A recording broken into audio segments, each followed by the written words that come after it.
रे सुना ही रे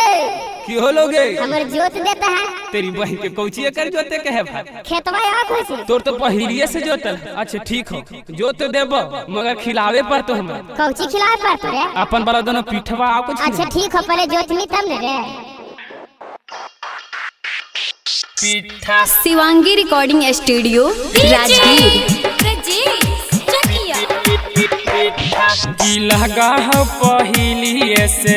खेत तोर जोतल की लगा हो पहिलिए से खेत तोर जोतल की तीने कोन के खेत हकौगे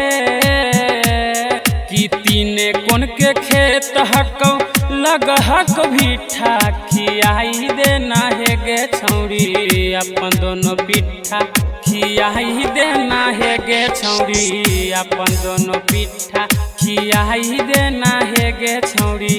अपन दोनों पीठा खियाई देना है गे छौरी प्रजेश खियाई देना है गे छौरी चकिया चकिया अपन दोनों पीठा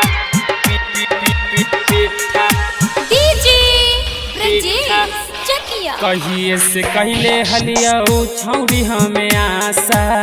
घूमी घूमी बटा हनी छौरन के साचा खूब खैलियो छेना तेना है गे खूब खैलियो छेना तेना खूब खैलियो मीठा खियाई देना है गे छौरी अपन दोनों पीठा खियाई देना है गे छौरी अपन दोनों पीठा खियाई देना है गे छौरी अपन दोनों पीठा खियाई देना है गे छौरी प्रजेश खियाई देना है गे छौरी चकिया अपन दोनों पीठा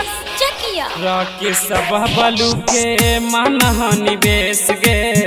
छोड़तौ न पीछा तोरो राइटर अखिलेश गे यादव के सभा है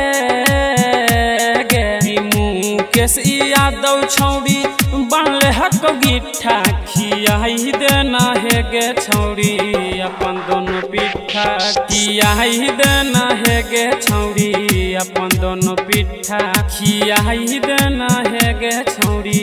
अपन दोनों पीठा। सुना ही गे शिवांगी रिकॉर्डिंग स्टूडियो राजगीर।